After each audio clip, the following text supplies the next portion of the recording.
Hi, my name is Lexi. Welcome back to my channel. Today I want to just talk about how to roll with it when things don't go according to plan.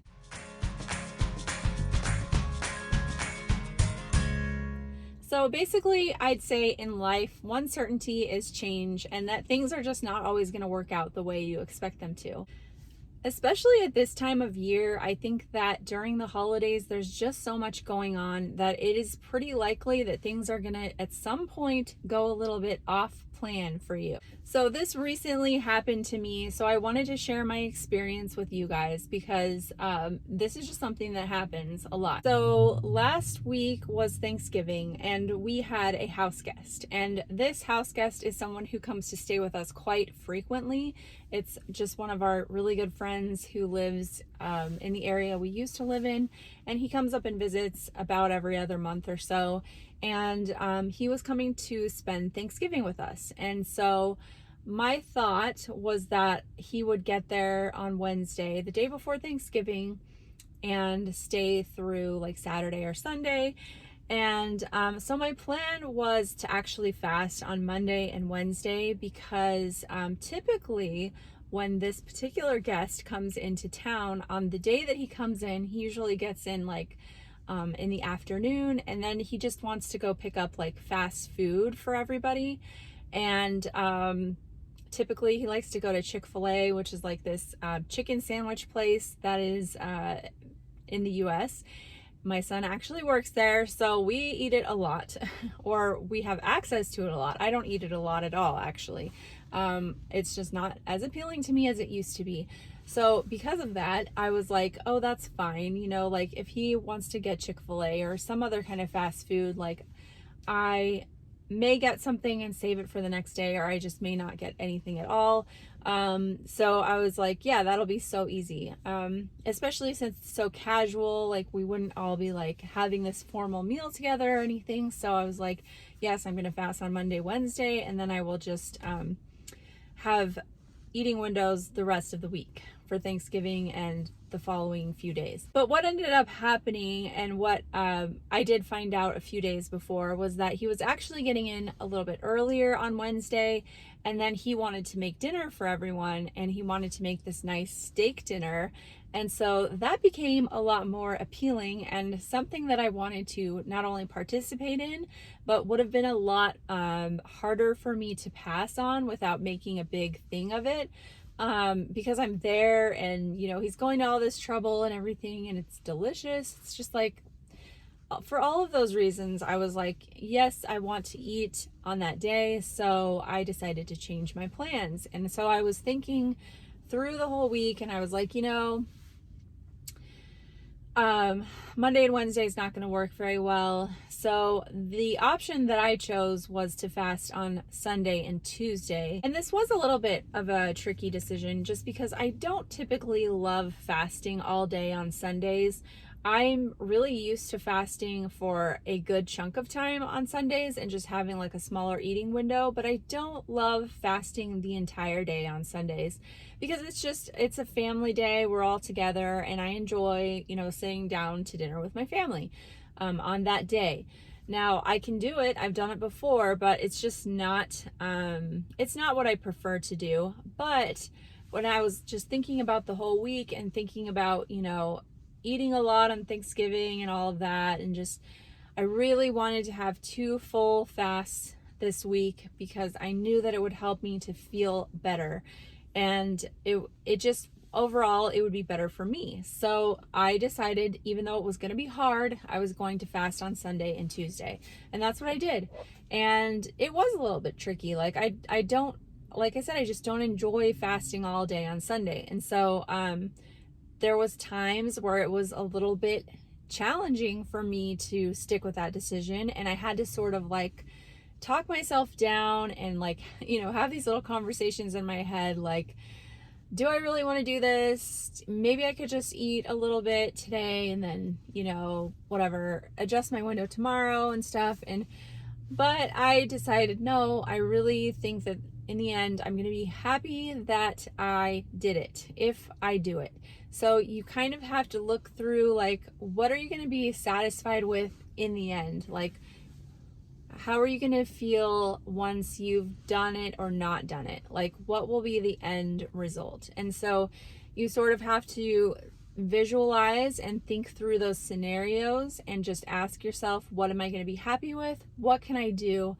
And then just make peace with it and go forward. And this all really ties into a discussion that I was listening to on the Fasting Method podcast this morning. I didn't finish the episode yet, but it was fantastic. I really love that podcast. Those ladies always have such great discussions, and they were talking today about not writing off December or the holidays as far as like making progress in your health journey, your weight loss journey, and all of that, because a lot of the mindset around the holidays is sort of like, okay, I'm just gonna throw all this out the window and I'll get back to it in January.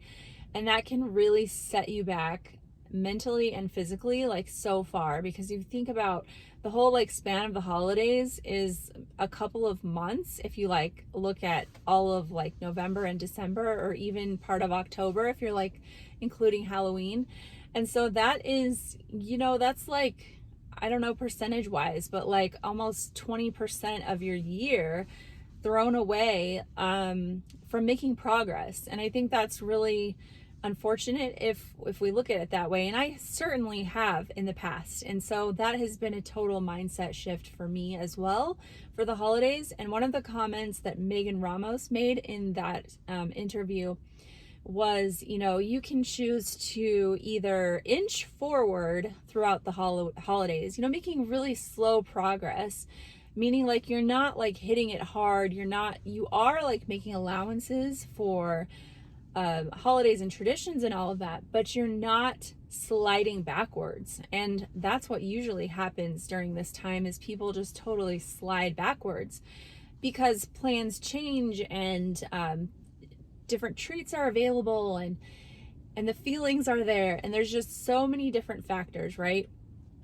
And I'm not going to deny that those are important or that they're not real, because they are. But you can choose whether to keep making progress and to do what you can do, or you can just throw it all out the window and feel terrible, and then feel, all of this shame and overwhelm in the new year when you have to deal with all of that all at once. And I think that's really hard. So basically, it's just about looking at the big picture and deciding what you can do instead of what you can't do, or feeling overwhelmed about how things have changed, just to sort of roll with it. For instance, and this is something that they talked about in the podcast, but let's say that you're used to fasting on Monday, Wednesday, and Friday, like me. And December rolls around and you have a Christmas party here and this holiday party here, and just like these different events, people coming into town and whatever. So what you have to do is you have to pull out a calendar and you need to look at what do you have going on, and where are your free spaces, and what can you do around that. So like if there's nothing going on these 2 days in this week, those would be great days to fast.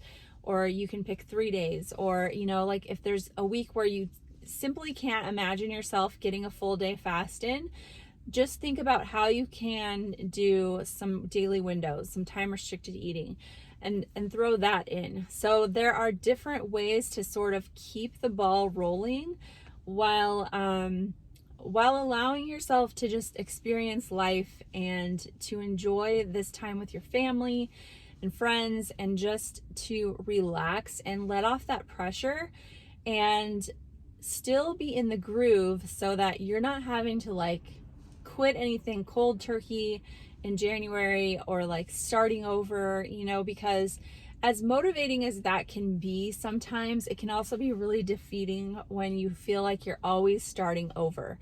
And so I just want to really encourage you guys that you don't have to throw in the towel during this time, or when things don't go according to plan, because you can always do something. And it may not be what you originally planned on doing, but you can do something, and that something is going to be so much better than nothing. And so I really, really just wanted to share that message today, because I'd had that recent experience, but also because I know that a lot of you are probably dealing with this in real time right now, where you're just like, I had all these plans and now everything is just coming at me and I don't know how to stay focused. I don't know how to make progress right now. And I just want to encourage you that this is the beauty of fasting, is that it's really easy. Well, now, I don't want to say it's easy. It's simple to continue with the fasting lifestyle. You just have to adjust. You have to change direction a little bit sometimes and change your expectations, but you can keep fasting. I promise you, you can keep fasting. You may fast less, you may fast on different days and at different times, but you can keep fasting during this time. You could even start fasting during this time. If you're someone who's just researching and you're like, I can't start fasting in the holidays, absolutely you can. I've heard someone on a podcast who started fasting on Christmas Day. And the reason is because you don't have to stop eating. You can just, change that window of time that you're eating. And that's the only thing. And you get to feast and enjoy the beauty of food during the time that you're eating and totally embrace it without guilt or shame. And that's what is so amazing about fasting versus dieting, is there's actually so much more joy with eating. So as always, I hope that helped you in some way, and let me know how you're doing, and I will see you next week. Thanks for watching. Bye-bye.